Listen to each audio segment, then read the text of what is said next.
എല്ലാവർക്കും നമസ്കാരം.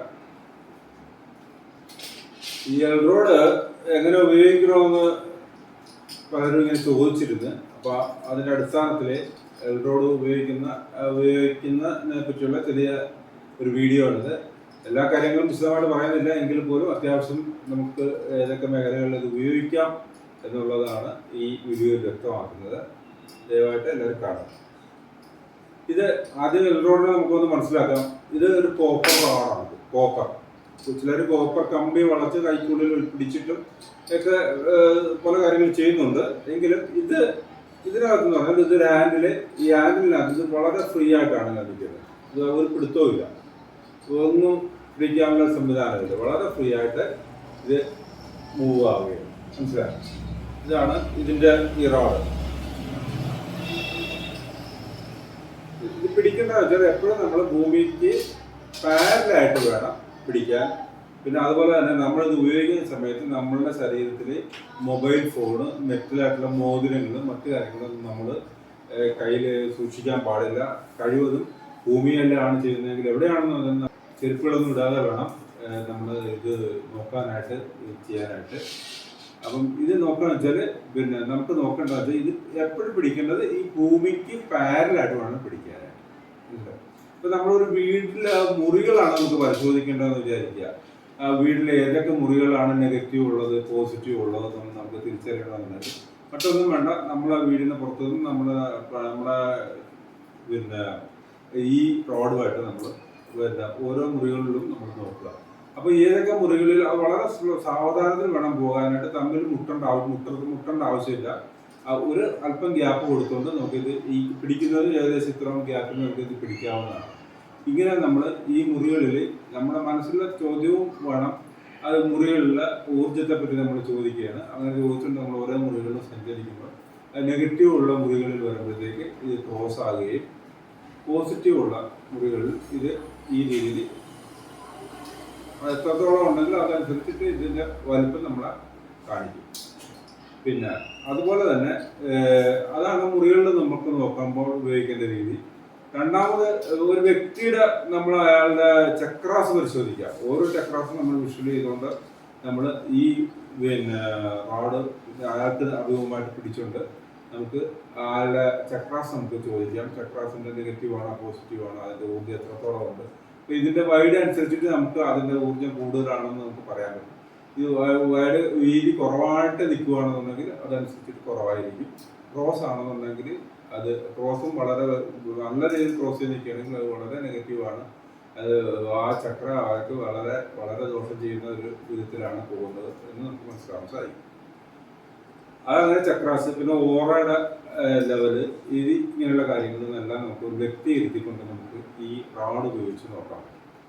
പിന്നെ അതുപോലെ തന്നെ നമുക്ക് പിന്നെ ചേർന്ന ഭൂമിയിൽ കിണറിൻ്റെ സ്ഥാനം നമ്മൾ കാണുന്നതെന്ന് പറഞ്ഞാൽ നമ്മൾ വാസ്തു പഠിച്ചിട്ടുള്ളവർക്കറിയാം. കിണറിൻ്റെ സ്ഥാനം കാണാനായിട്ട് സാധാരണഗതിയിൽ നമ്മൾ പിന്നെ നോർത്ത് ഈസ്റ്റ്, നോർത്ത് ഈസ്റ്റ് ഈ ഭാഗങ്ങളിലാണ് പിന്നെ കുംഭം, മീനം, മേടം രാശികളിലാണ് നമ്മൾ സാധാരണയായിട്ട് കിണറിൻ്റെ സ്ഥാനം കാണാറുള്ളത്. അത് വാസ്തു പഠിക്കുന്നവർക്കെല്ലാം അറിയാം അതിനെപ്പറ്റി. അപ്പം അത് കഴിവതും ആ സ്ഥാനങ്ങൾ എവിടെയാണെന്ന് മനസ്സിലാക്കിയതിന് ശേഷം അവിടെ നമ്മൾ റോഡുമായിട്ട് നമ്മൾ സഞ്ചരിക്കുക. ഈ പിന്നെ ഭൂമിക്ക് അടിയിൽ വെള്ളം ഉണ്ടെങ്കിൽ ഇത് ക്രോസ് ആയിട്ടായിരിക്കും കാണിക്കും. മനസ്സിലായി? നമ്മളിപ്പോൾ ഒരാളുടെ പോസിറ്റീവ് എനർജി എളുപ്പത്തേക്ക് ഇത് വൈഡായിട്ട് കാണിച്ചു. പക്ഷെ നെഗറ്റീവ് വെള്ളം ഉണ്ടെങ്കിൽ നമ്മൾ ഇത് തമ്മിൽ ക്രോസ് ആകും. മനസ്സിലായി? അപ്പോൾ വളരെ സ്ലോയിലി നമ്മൾ പാരലായിട്ട് പിടിച്ച് നമ്മൾ സാവധാനത്തോടെ നമ്മളിങ്ങനെ പറമ്പിലൂടെ ഓരോ സ്റ്റെപ്പ് വെച്ച് മുന്നോട്ട് പോകുമ്പോഴത്തേക്കും എവിടെയെങ്കിലും വെച്ച് ഇതിപ്പോൾ ഞാൻ കൈകൊണ്ട് കാണിക്കുകയാണ്, ഇങ്ങനെ ക്രോസായി വരുന്നെങ്കിൽ ആ ഭാഗം നമ്മൾ കറക്റ്റായിട്ട് മാർക്ക് ചെയ്ത് താഴെ ഒരു കുട്ടി വെച്ച് കൊടുക്കാം. കിണർ അവിടെ നമുക്ക് സ്ഥാനമാണ്. അങ്ങനെ കുറച്ച് സ്ഥാനങ്ങൾ കണ്ടിട്ട് നമ്മുടെ പ്ലാനുമായിട്ടും എല്ലാം നോക്കി വേദങ്ങളൊന്നും വരാത്ത രീതിയിൽ വേണം പിന്നെ കിണറിന് കുറ്റി അടിച്ച് കൊടുക്കാനായിട്ട്. അപ്പോൾ ആ റോഡ് ഉപയോഗിച്ച് നമുക്ക് വെള്ളത്തിൻ്റെ സോഴ്സ് നമുക്ക് കണ്ടുപിടിക്കാൻ പറ്റും. അതുപോലെ തന്നെ ഭൂമിക്കടിയിൽ കൂടി നീരൊഴുക്കുണ്ടെങ്കിൽ എന്ന് വെച്ചാൽ ഇപ്പോൾ ചില വീട് വെച്ച് കഴിഞ്ഞിട്ട് വീട്ടിൽ അവിടെ കിടന്ന് ഉറങ്ങാൻ പറ്റാത്ത അവസ്ഥയൊക്കെ വരാറുണ്ട്. അപ്പോൾ അതിൻ്റെ അടിയിൽ കൂടി നീരൊഴുക്കുണ്ട് എന്നൊക്കെ നമ്മൾ പറഞ്ഞ് കേൾക്കാം. അങ്ങനെയുള്ള നീരൊഴുക്കുള്ള ഏത് മുറിയിലാണോ അത് ആ പ്രത്യേക പർട്ടിക്കുലർ പോയിന്റിലൊക്കെ കാണത്തുള്ളൂ. അത് നമുക്ക് ഈ റോഡ് വെച്ചിട്ട് നമുക്ക് ഏത് മുറികളിലൂടെ സഞ്ചരിച്ച് നമുക്ക് ഏത് മുറിയിലാണോ ഇതുപോലെ വരുന്നത് എന്ന് കണ്ടുപിടിച്ചിട്ട് ആ മുറിയിൽ നിന്ന് മാറി അവർ വേറെ മുറിയിൽ കിടക്കാൻ നമുക്ക് പറഞ്ഞു കൊടുക്കാൻ സാധിക്കും. അങ്ങനെ നീരൊഴുക്ക് നമുക്ക് കണ്ടുപിടിക്കാൻ പറ്റും. പിന്നെ അതുപോലെ തന്നെ ഓരോ ലോഹങ്ങൾ, ഇപ്പം സ്വർണം ഒക്കെ നമുക്ക് എത്രത്തോളം നമ്മുടെ ചിലർക്ക് സ്വർണ്ണമൊക്കെ കാണും, ചില പിന്നെ ഭൂമിയിലൊക്കെ സ്വർണം കാണും. അത് നമുക്ക് സ്വർണം വെച്ചിട്ട് നമുക്ക് തന്നെ നമുക്ക് ഈ ഒരു സ്വർണത്തിന്റെ ഒരു മാല എന്തെങ്കിലും വെച്ചിട്ട് നമ്മൾ സ്വയം ഈ റാഡിന്റെ ചലനങ്ങൾ എങ്ങോട്ടാണെന്ന് കണ്ടുപിടിച്ചിട്ട് അത് വെച്ചിട്ട് നമുക്ക് തന്നെ അസസ് ചെയ്തുകൊണ്ട് നമുക്ക് പിന്നെ സ്വർണ്ണമുണ്ടോ വെള്ളി ഉണ്ടോ എന്നൊക്കെ നമുക്ക് കണ്ടുപിടിക്കാൻ പറ്റും. ഞാൻ ജസ്റ്റ് ഒന്ന് നോക്കാം. നമുക്ക് ഈ സ്വർണ്ണമാലയാണ്.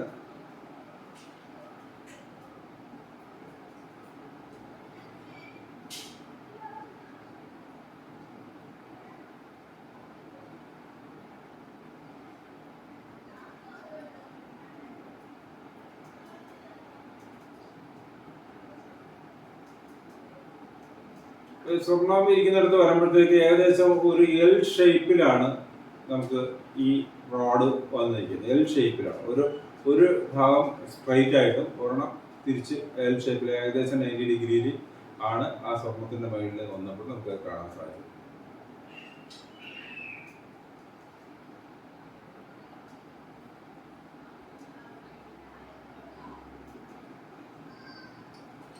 അതുപോലെ തന്നെ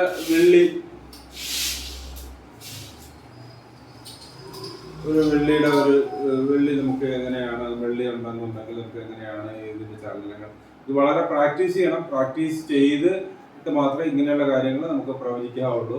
അതുകൊണ്ട് നല്ലോണം നമ്മളിത് പരീക്ഷണങ്ങൾ നടത്തി നോക്കിയിട്ട് വേണം ഇതെല്ലാം ഇങ്ങനെയുള്ള കാര്യങ്ങളെല്ലാം ചെയ്യാനായിട്ട്. വെള്ളിയുടെ മുകളിൽ വരുമ്പോഴത്തേക്ക് ആ റോഡിന്റെ ചലനങ്ങൾ നമുക്കുള്ളത് പരിശോധിക്കാം.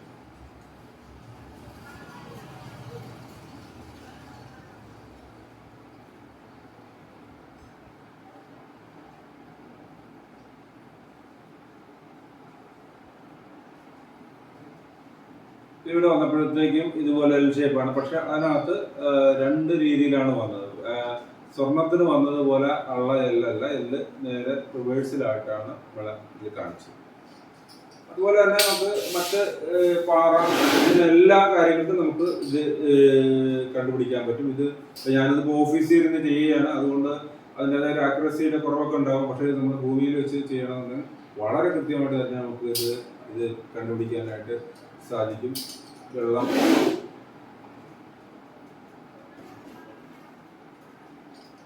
വെള്ളത്തിന്റെ നമുക്കൊന്നുകൂടി നോക്കാം.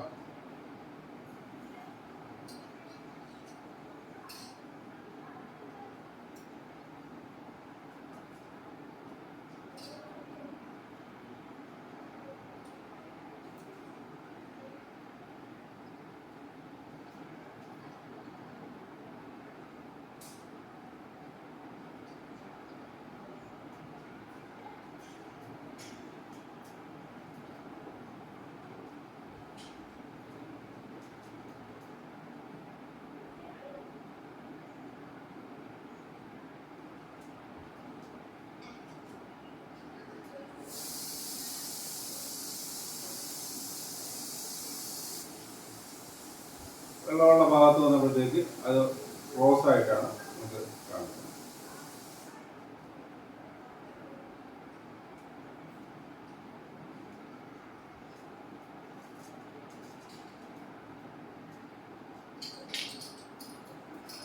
പിന്നെ നമുക്ക് ഇത് ഓരോ മെറ്റീരിയലും അത് നമ്മൾ സ്വയം പരീക്ഷിച്ച് നോക്കിയിട്ട് നമുക്ക് അതിന്റെ മൂവ്മെന്റ് എന്തായാലും വെള്ളത്തിൻ്റെ സംബന്ധിച്ച് ഞാൻ ഈ പറഞ്ഞ രീതിയിലാണ്.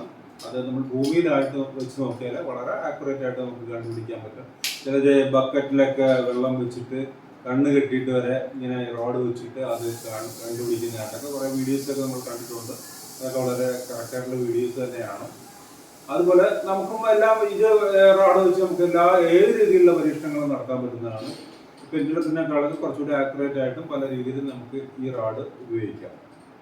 അപ്പോൾ നമ്മൾ പിന്നെ ഒരു ഗ്രൂപ്പിൽ ഒരു റോഡിന്റെ ഒരു പടം ഇട്ടിരുന്നു. അത് ആ റോഡിന്റെ ഒരു പ്രത്യേകത എന്താണെന്ന് വെച്ചാൽ അത് റിമൂവ് ചെയ്തെടുക്കാൻ പറ്റുന്നതാണ്. കാരണം ഇത് 2 പീസായിട്ട് ഉപയോഗിക്കാൻ പറ്റുന്നതാണ്.